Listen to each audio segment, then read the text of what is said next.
Hi, എല്ലാവർക്കും നമസ്കാരം. നമ്മളിപ്പോൾ ബ്രിഞ്ചോൾ കറി ഉണ്ടാക്കാം. അത് ചപ്പാത്തിക്കും ചോറിനും ഒക്കെ എടുക്കാം.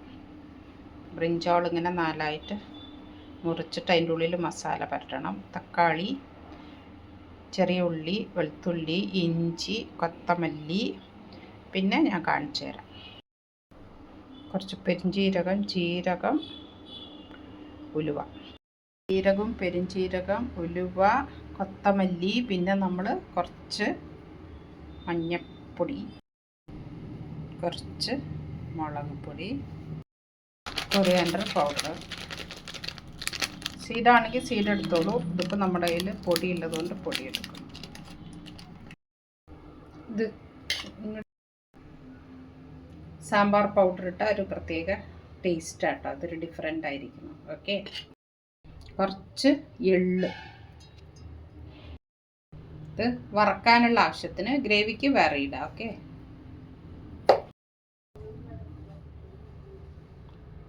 ചെറിയ ഉള്ളി, വെളുത്തുള്ളി, ഇഞ്ചി നമ്മൾ എടുത്തു വെച്ച് അതും ഇടുക. ഇതരച്ച് ഒന്നാവട്ടെ, എന്നിട്ട് കാണിച്ചു തരാം. നമുക്ക് കുറച്ച് കൊഴുപ്പിന് കുറച്ച് തേങ്ങ ഇടുക, എന്നിട്ട് അരച്ചെടുക്കാം. ഓരോന്നായിട്ട് നമ്മൾ നാലായി കീറിയിട്ടില്ലേ, അതിൻ്റെ ഉള്ളിലേക്ക് മസാല നല്ലോണം പുരട്ടുക.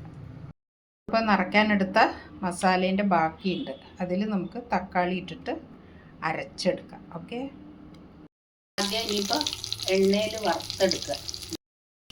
അപ്പോൾ എണ്ണയിൽ വറുത്തെടുക്കും.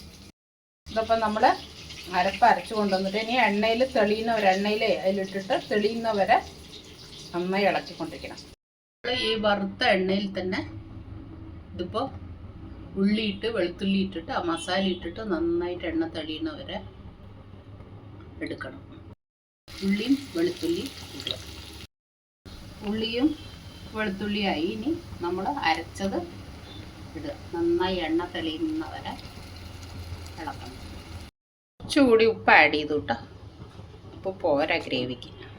കുറച്ച് എണ്ണ ഒഴിക്കണം, എന്നാലേ അതിനൊരു ടേസ്റ്റ് ഉണ്ടാവും. എണ്ണ നല്ലോണം തെളിഞ്ഞ് വരുന്നുണ്ട്, കണ്ട. ആ പച്ച ചായ വരുന്ന വരെ നന്നായിട്ട് ആവട്ടെ. കൊത്തമല്ലി ഇട്ടിട്ട് നമുക്ക് ബ്രിഞ്ചോൾ ഇടാം.